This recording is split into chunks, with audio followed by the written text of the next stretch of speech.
여러분 혹시 떼약볕 아래서 땀을 뻘뻘 흘리며 정성껏 텃밭을 가꿨는데 막상 수확할 때가 되니 오이는 요상하게 구부러져 있고 토마토 밑동은 시커멓게 썩어 있던 적 있으신가요? 당근을 뽑았더니 손가락처럼 쩍쩍 갈라져서 도저히 먹을 수 없었던 경험. 텃밭을 해보신 분들이라면 누구나 한 번쯤은 있으실 겁니다. 그런데 여러분, 이 모든 비극적인 상황이 병해충이나 영양분 부족 때문이 아니라 우리가 매일 아무 생각 없이 하던 행동 하나 때문이라면 믿으시겠습니까? 네, 바로 물주기입니다. 우리는 보통 식물에게 물을 많이 주면 무조건 좋다고 생각하거나 반대로 며칠씩 깜빡 잊어버리곤 하죠. 하지만 놀랍게도 채소 농사의 실패 원인 중 80% 이상이 바로 이 잘못된 물주기에서 시작됩니다. 식물에게 물은 생명수지만 잘못된 타이밍과 방법으로 주면 오히려 식물을 서서히 죽이는 독약이 될 수 있다는 사실을 아셔야 합니다. 오늘 이 영상에서는 여러분이 그동안 철석같이 믿고 있었던 물주기에 대한 엄청난 착각들을 완전히 부수어 드릴 겁니다. 이 영상만 끝까지 보신다면 여러분의 텃밭은 더 이상 병든 채소들의 무덤이 아니라 크고 싱싱한 열매가 주렁주렁 열리는 풍요로운 낙원으로 변할 것입니다. 어떻게 물을 주어야 채소들이 춤을 추며 자라나는지 지금부터 그 놀라운 비밀을 하나씩 파헤쳐 보겠습니다. 저와 함께 채소들의 진짜 목소리를 들을 준비 되셨나요? 그럼 바로 시작해 보겠습니다. 본격적인 물주기 기술을 알아보기 전에 도대체 물이 식물에게 어떤 의미인지, 왜 그렇게 중요한지 그 배경부터 짚고 넘어갈 필요가 있습니다. 인류가 농경을 시작한 지 수천 년이 지났지만 물을 다루는 기술은 예나 지금이나 농사의 가장 핵심적인 성공 열쇠입니다. 식물은 입이 없기 때문에 우리가 주는 물에 의존해서 생명을 유지합니다. 식물의 뿌리는 흙 속에 있는 물을 흡수하면서 동시에 그 물에 녹아있는 각종 필수 영양분과 미네랄을 함께 빨아들입니다. 즉, 물은 영양분을 배달하는 가장 중요한 운송수단인 셈이죠. 또한 식물은 잎을 통해 수분을 증발시키는 증산작용을 하면서 스스로 체온을 조절합니다. 한여름 맹렬한 더위 속에서도 식물이 타죽지 않고 버틸 수 있는 것은 끊임없이 물을 흡수하고 배출하기 때문입니다. 그런데 만약 우리가 물을 너무 적게 주면 영양분 공급이 끊기고 식물은 더위를 먹어 말라 죽게 됩니다. 반대로 물을 너무 많이 주면 어떻게 될까요? 흙 속의 빈 공간, 즉 공기가 있어야 할 자리에 물이 꽉 차게 되면서 뿌리가 숨을 쉬지 못해 질식해서 썩어버립니다. 결국 올바른 물주기란 단순히 식물을 적시는 행위가 아니라 식물의 뿌리가 숨을 쉴 수 있는 공기와 물을 흡수할 수 있는 수분 사이에 완벽한 줄타기를 하는 것입니다. 이제 이 섬세한 균형을 어떻게 맞출 수 있는지, 각 채소별로 어떤 치명적인 오해들이 숨어 있는지 20가지의 구체적인 상황을 통해 아주 깊이 있게 알아보겠습니다. 가장 먼저 우리가 마주하는 흔한 비극, 바로 구부러지고 쓴맛이 나는 오이의 미스터리입니다. 여러분의 텃밭에 열린 오이가 알파벳 J자처럼 굽어 있거나 기형적으로 생겼다면 이것은 전형적인 수분 스트레스의 강력한 신호입니다.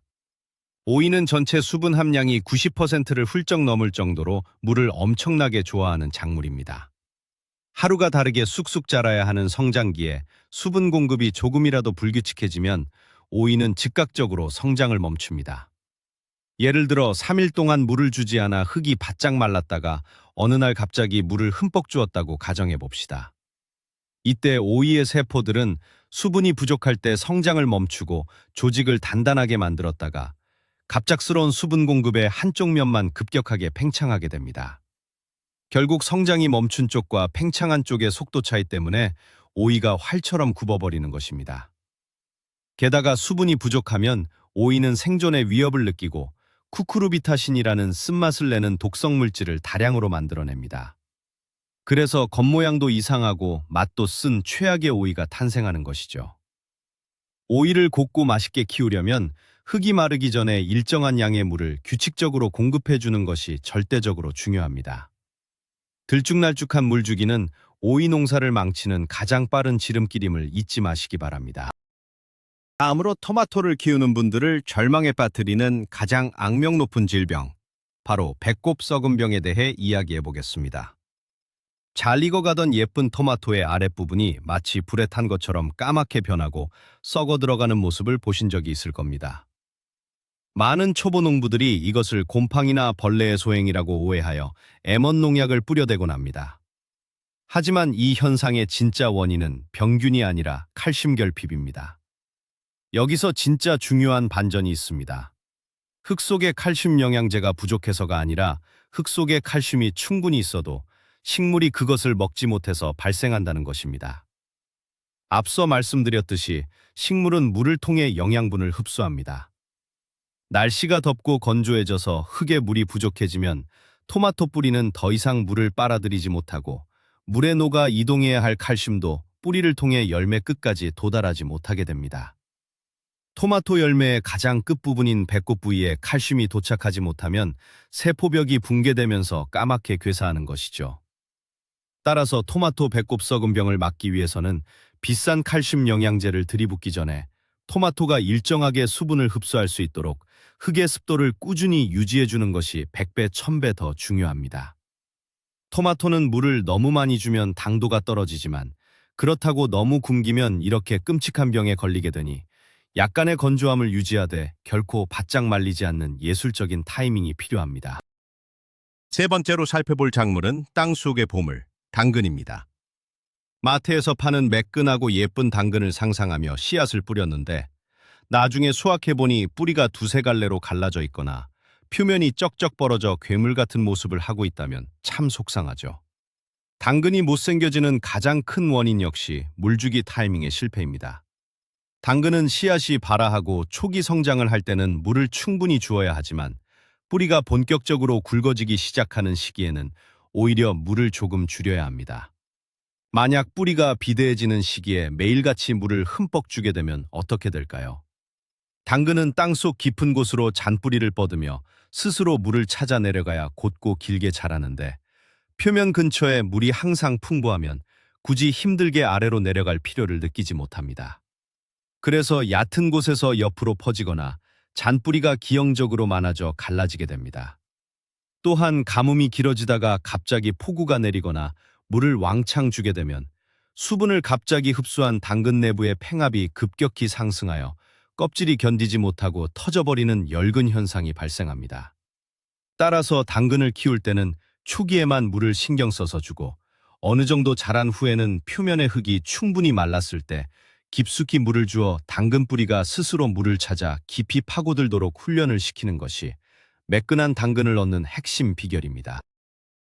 자, 이제부터는 우리가 흔히 믿고 있는 물주기에 대한 치명적인 미신들을 하나씩 깨부숴 보겠습니다.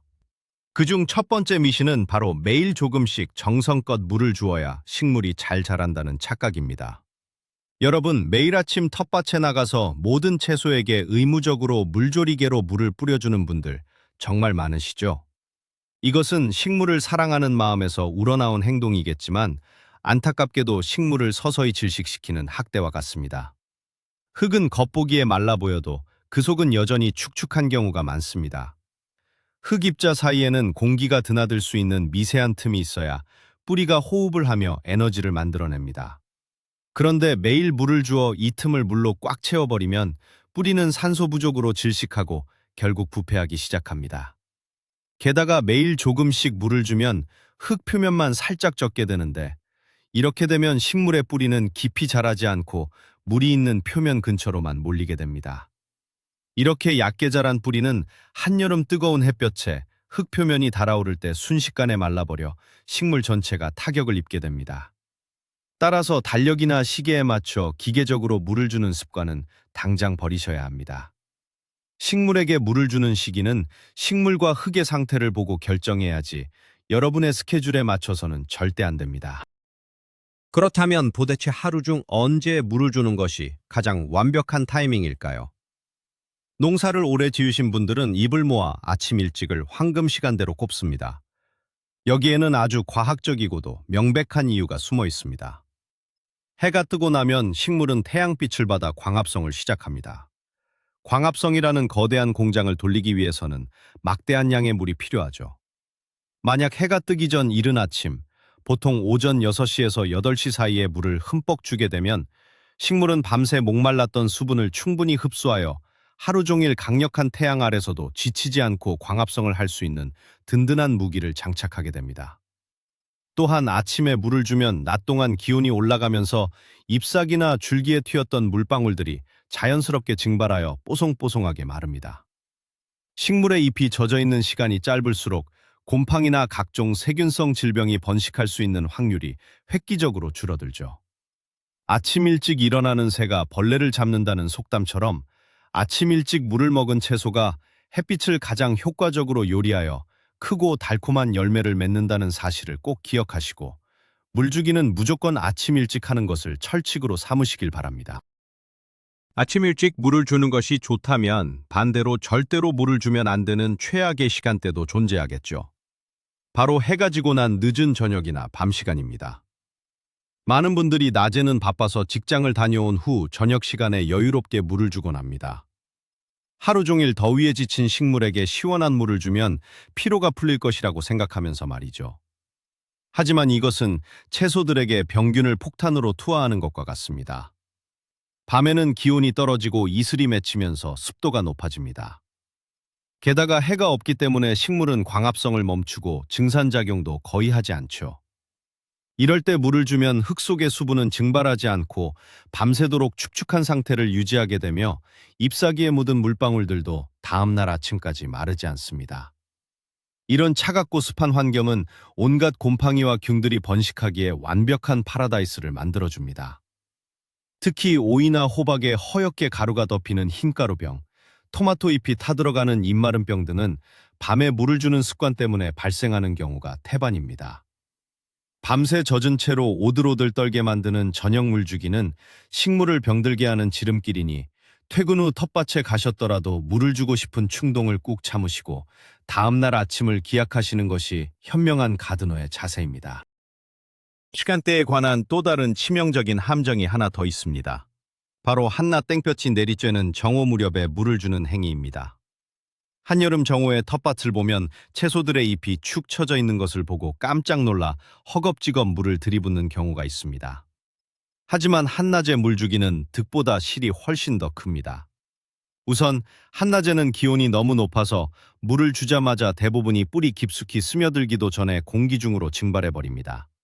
소중한 물을 낭비하는 셈이죠. 더 심각한 문제는 온도 차이로 인한 뿌리의 충격입니다. 한낮에 달궈진 흙의 온도는 30도에서 40도에 육박하는데 여기에 차가운 지하수나 수돗물을 갑자기 부어버리면 식물의 뿌리는 극심한 온도 스트레스를 받아 활동을 멈추고 기절해버립니다.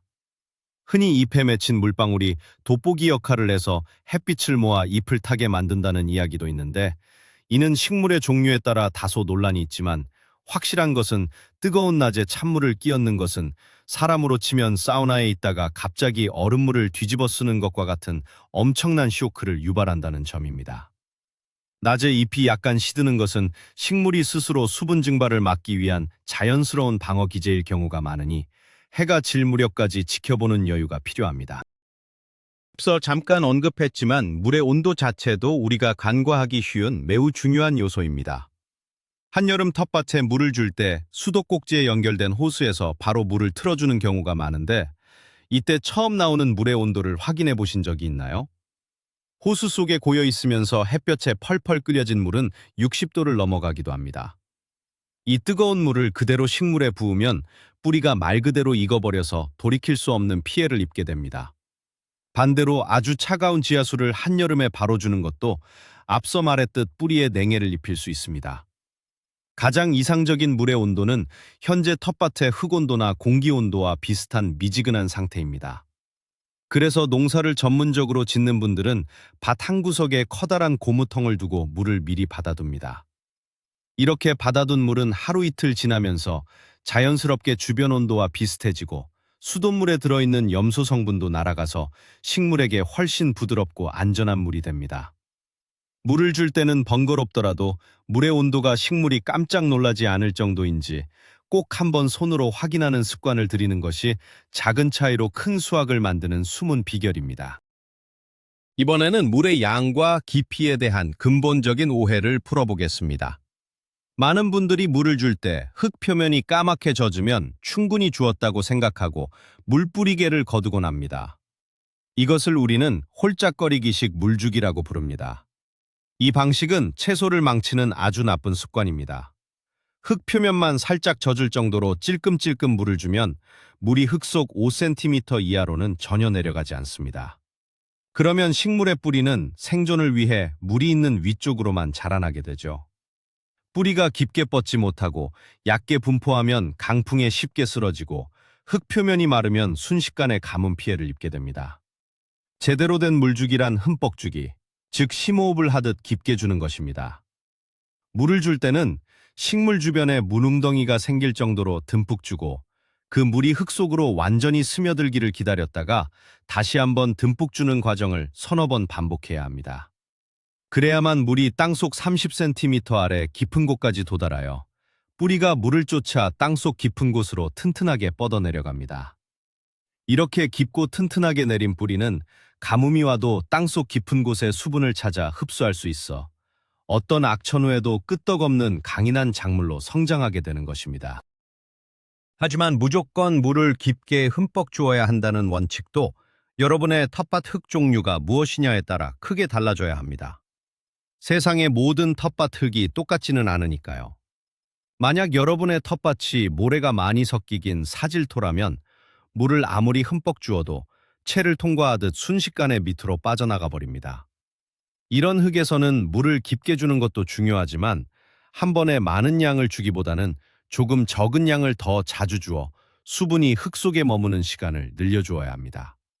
반대로 진흙 성분이 많은 점질토라면 이야기가 완전히 다릅니다. 점토질 흙은 물을 꽉 쥐고 놓지 않는 성질이 있어서 물을 한번 흠뻑 주고 나면 며칠이 지나도 흙 속이 축축합니다.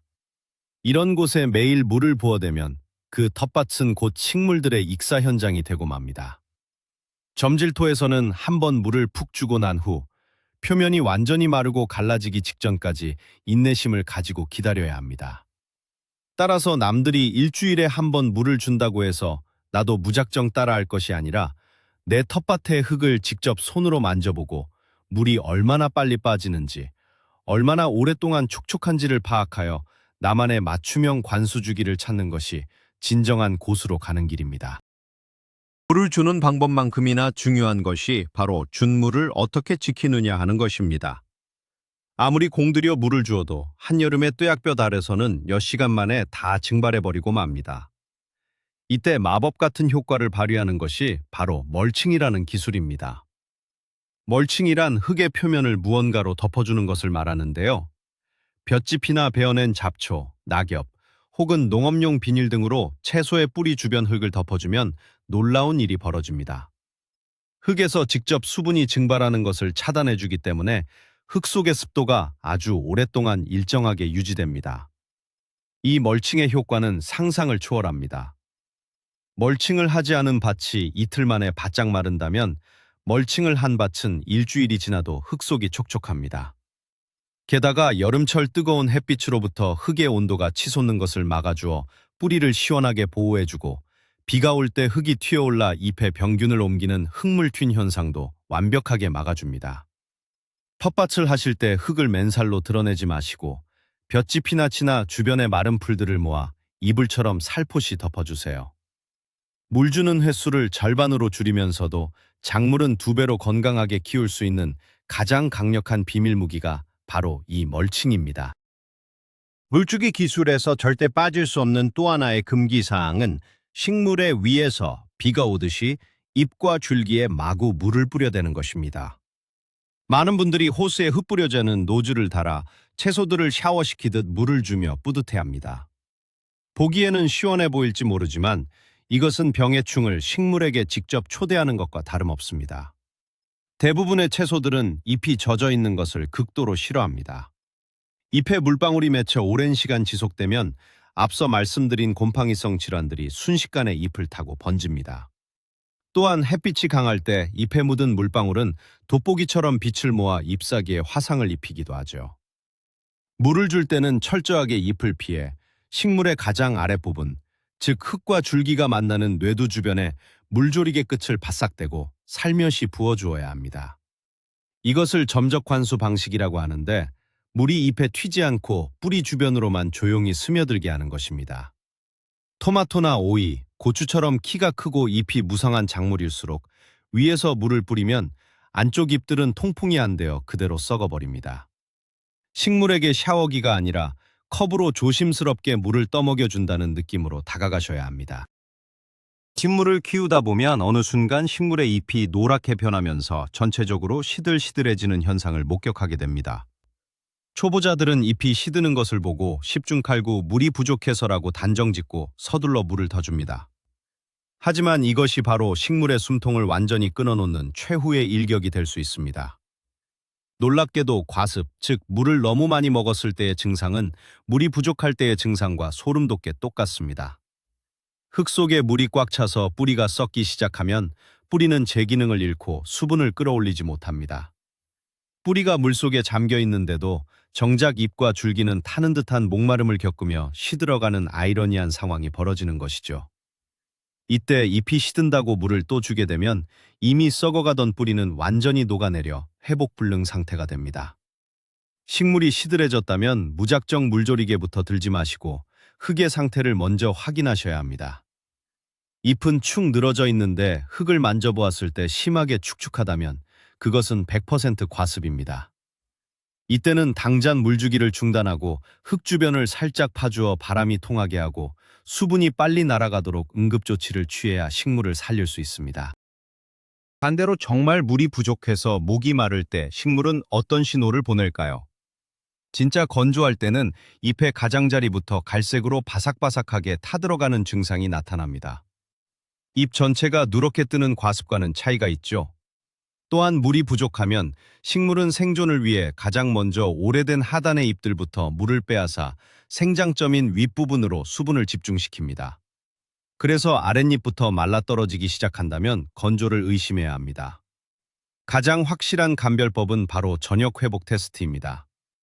한낮의 맹렬한 더위에 잎이 축 처져 시들어 있더라도 해가 지고 선선한 저녁이 되었을 때 다시 잎이 빳빳하게 살아난다면 그것은 일시적인 더위로 인한 방어 기제일 뿐 흙 속의 수분이 부족한 것은 아닙니다.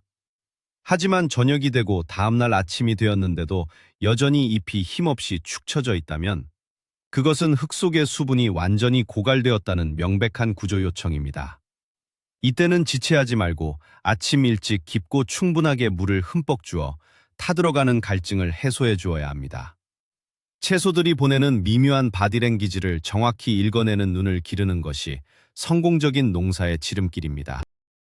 만약 여러분이 물주기 타이밍을 맞추는 것이 너무 스트레스고 바빠서 밭에 자주 갈 수 없다면 전문가들이 사용하는 비밀병기인 점적관수 시스템을 도입해보는 것을 강력히 추천합니다.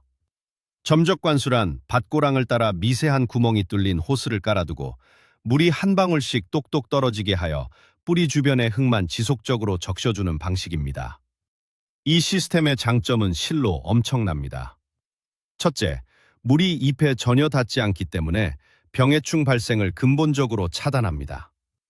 둘째, 물이 증발하거나 흘러가는 낭비 없이 100% 뿌리로 흡수되므로 물 사용량을 엄청나게 절약할 수 있습니다. 셋째, 흙이 급격하게 마르거나 과습되는 일 없이 24시간 내내 일정한 수분 상태를 유지해 주어 채소들이 스트레스 없이 최고의 성장 속도를 보여줍니다. 특히 수분 변화에 민감해서 쩍쩍 갈라지는 토마토나 쓴맛이 나는 오이를 재배할 때는 이 점적 관수가 마법 같은 효과를 발휘합니다. 요즘은 큰 돈을 들이지 않아도 페트병 뚜껑에 미세한 구멍을 뚫어 꽂아두거나 시중에서 저렴하게 파는 소형 점적 호스를 이용해 텃밭에서도 아주 쉽게 이 시스템을 구축할 수 있으니 꼭 한번 시도해 보시기 바랍니다. 혹시 텃밭이 따로 없어서 아파트 베란다나 마당의 화분에서 채소를 키우시는 분들이 계신가요? 그렇다면 노지 텃밭과는 완전히 다른 차원의 물주기 전략이 필요합니다. 화분이라는 좁고 제한된 공간은 땅과 달리 물을 머금고 있는 능력이 현저히 떨어집니다. 한여름에는 아침에 흠뻑 물을 주어도 저녁이면 화분 속 흙이 바위처럼 바짝 말라버리곤 하죠. 화분 재배의 실패 원인 1순위가 바로 물말림입니다. 화분에 물을 줄 때는 위에서 물을 붓고 끝내는 것이 아니라 화분 밑바닥에 배수구멍으로 물이 콸콸 흘러나올 때까지 듬뿍 주어야 합니다. 이렇게 해야 흙 속에 쌓인 노폐물과 가스들이 물과 함께 씻겨 내려가고 맑은 공기가 새롭게 흙 속으로 들어갈 수 있습니다. 더 좋은 방법은 저면 관수 방식입니다. 물을 받은 넓은 대야에 화분을 30분 정도 푹 담가두어 밑에서부터 흙이 모세관 현상을 통해 물을 빨아들이게 하는 방법입니다. 이렇게 하면 흙 전체가 틈새 없이 완벽하게 수분을 머금을 수 있어 화분 채소들에게는 보약과도 같은 효과를 줍니다. 화분 농사는 땅 농사보다 3배는 더 부지런히 흙의 마름 상태를 체크해야 한다는 점을 잊지 마세요. 식물에게 가장 좋은 물은 무엇일까요? 수돗물, 정수기물, 아니면 지하수일까요? 정답은 두말할 것 없이 하늘에서 내리는 빗물입니다. 빗물은 단순히 하늘에서 떨어지는 물이 아니라 식물에게 있어 천연 영양제 그 자체입니다. 번개가 치고 비가 내릴 때 공기 중의 질소가 빗물에 녹아 들어가는데 이 미세한 질소 성분은 식물의 잎을 푸르게 하고 폭발적인 성장을 돕는 천연 비료 역할을 합니다. 게다가 빗물은 식물이 가장 좋아하는 약산성을 띠고 있어 흙 속의 영양분을 흡수하기 최적의 상태로 만들어줍니다. 비가 흠뻑 내린 다음 날 텃밭에 가보면 채소들이 마법이라도 부린 듯 하루아침에 훌쩍 자라있는 것을 보신 적이 있을 겁니다. 바로 빗물의 힘이죠. 반면 우리가 흔히 쓰는 수돗물에는 소독을 위한 염소 성분이 들어있어 흙 속의 유익한 미생물들을 죽일 수 있습니다. 따라서 가급적이면 비가 올 때 큰 빗물통을 여러 개 놓아두어 빗물을 받아두었다가 농사에 사용하는 것이 가장 훌륭한 물주기 방법입니다. 만약 수돗물을 써야 한다면 반드시 하루나 이틀 정도 햇볕에 받아두어 염소 성분을 완전히 날려보낸 뒤에 사용하는 작은 정성이 필요합니다. 물주기는 식물의 나이, 즉 성장 단계에 따라서도 그 방식을 다르게 해야 합니다. 이제 막 땅을 뚫고 나온 여린 새싹과 큼지막한 열매를 주렁주렁 매달고 있는 어른 식물은 요구하는 물의 양이 하늘과 땅 차이입니다. 씨앗을 파종하고 새싹이 돋아날 무렵에는 뿌리가 아주 얕게 형성되어 있기 때문에 흙 표면이 마르지 않도록 스프레이나 미세한 조리개로 조심스럽고 자주 수분을 공급해 주어야 합니다. 이 시기에 흙이 하루라도 마르면 새싹은 바로 죽어버립니다. 하지만 식물이 무럭무럭 자라 꽃을 피우고 열매를 맺기 시작하는 결실기가 되면 이야기가 달라집니다. 이때는 뿌리가 땅속 깊이 뻗어 있고 잎이 넓어져 수분 소모량이 엄청나게 늘어납니다. 특히 토마토나 오이, 호박 등이 열매의 크기를 부풀리는 시기에는 수분이 조금만 부족해도 열매가 쪼그라들거나 떨어져 버립니다.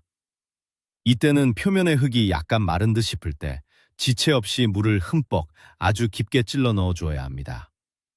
내 텃밭의 채소가 지금 아기인지 청소년인지 아니면 임산부인지 그 성장 단계를 파악하고 그에 맞는 식단, 즉 물의 양을 조절해 주는 것이 진정한 가드닝의 묘미입니다. 여름 장마철이 되면 텃밭 가르드너들의 가장 큰 고민거리가 하나 생깁니다. 바로 잘 익어가던 토마토의 껍질이 쩍쩍 갈라져서 터져버리는 열과 현상입니다. 붉고 탐스럽게 익은 토마토를 내일 따야지 하고 기대했다가 밤새 내린 비에 과육이 터져 엉망이 된 모습을 보면 가슴이 무너지죠. 이 끔찍한 토마토 터짐 현상도 사실은 장마 전의 물 관리와 깊은 연관이 있습니다. 가뭄이 들어 흙이 바짝 마른 상태가 지속되면 토마토는 껍질을 단단하게 만들고 성장을 일시적으로 멈춥니다. 그러다가 갑자기 폭우가 쏟아져 엄청난 양의 물을 한꺼번에 흡수하게 되면 토마토 내부의 과육은 물을 먹고 급격하게 팽창하려 하지만 이미 단단해진 겉껍질이 그 팽창 속도를 따라가지 못해 풍선이 터지듯 쩍 갈라지고 마는 것입니다. 이 현상을 방지하기 위한 가장 확실한 방법은 평소에 비가 오지 않는 건조한 시기에도 일정한 간격으로 물을 주어 토마토가 갑작스러운 수분 폭탄에 놀라지 않도록 흙의 습도를 꾸준히 유지해 주는 것입니다. 흙의 수분 변화 폭을 최소화하여 토마토가 완만하고 부드럽게 성장하도록 유도하는 것. 그것이 열과 없는 완벽한 토마토를 수확하는 절대 비결입니다. 지금까지 물을 주는 시간, 온도, 방법 등에 대해 수많은 이야기를 나누었지만 결국 이 모든 것을 아우르는 가장 핵심적이고 위대한 도구 하나를 소개해드리며 마무리하고자 합니다. 비싼 토양 수분 측정기나 복잡한 센서도 필요 없습니다. 바로 여러분의 손가락입니다. 농사를 짓는 사람의 손은 더러워지는 것을 두려워해서는 안 됩니다. 물을 주어야 할지 말아야 할지 헷갈린다면 망설이지 말고 검지손가락을 흙 속에 푹 찔러 넣어 보세요. 표면에 흙이 아니라 손가락 2마디 정도, 약 5에서 10cm 깊이의 흙을 직접 만져보는 것입니다. 손가락 끝에 축축한 냉기가 느껴지거나 흙이 뭉쳐진다면 절대 물을 주지 말고 하루 이틀 더 기다리셔야 합니다. 반대로 깊은 곳의 흙마저 푸석푸석하게 흩어지고 마른 느낌이 난다면 그때가 바로 식물이 물을 간절히 원하고 있는 최적의 타이밍입니다. 식물의 잎과 줄기가 보내는 시각적인 신호와 함께 흙 속에 직접 손가락을 넣어 온몸으로 느끼는 이 촉각적인 확인 과정이야말로 어떠한 첨단 기기보다 정확하게 식물의 마음을 읽어내는 진정한 교감의 방법입니다. 손가락 테스트. 오늘부터 무조건 텃밭에서 실천해 보시기 바랍니다. 여러분, 오늘 우리는 구부러진 오이와 병든 토마토를 만드는 치명적인 물주기 실수들과 그 해결책에 대해 아주 깊이 있게 알아보았습니다. 달력에 맞춰 기계적으로 물을 주던 습관, 뜨거운 한낮에 찬물을 들이붓던 실수, 그리고 잎사귀에 마구 물을 뿌려대던 행동들이 식물에게 얼마나 큰 고통이었는지 이제 확실히 깨달으셨을 겁니다. 가장 놀라운 반전은 식물을 사랑해서 매일매일 주었던 물이 오히려 식물의 뿌리를 질식시키고 썩게 만드는 가장 큰 원인이었다는 사실입니다. 올바른 물주기란 단순히 물을 붓는 것이 아니라 뿌리가 깊게 숨을 쉬고 튼튼하게 뻗어나갈 수 있도록 인내심을 가지고 흙의 마름과 젖음의 사이클을 만들어주는 과정입니다. 오늘부터 당장 텃밭에 나가서 여러분의 손가락을 흙에 찔러 넣어 보시고 아침 일찍 깊고 흠뻑 물을 주는 생명의 의식을 시작해 보세요. 멀칭으로 흙을 포근하게 덮어주고 잎 대신 뿌리 쪽으로 물길을 열어주신다면 올해 여러분의 텃밭은 그 어느 때보다 풍성하고 눈부신 수확으로 보답할 것입니다. 식물은 주인의 발걸음 소리와 정성 어린 손길을 듣고 자란다는 것을 명심하시기 바랍니다. 오늘 영상이 여러분의 풍요로운 텃밭 생활에 큰 도움이 되셨다면 잊지 마시고 구독과 좋아요를 꼭 눌러주세요. 그리고 여러분이 텃밭을 가꾸면서 겪었던 가장 황당하거나 속상했던 물주기 대참사는 무엇이었나요? 여러분만의 생생한 실패담이나 극복 노하우를 아래 댓글로 꼭 남겨주셔서 함께 소통해 보았으면 좋겠습니다. 끝까지 시청해 주셔서 진심으로 감사합니다. 늘 풍성한 수확이 함께 하시길 응원합니다.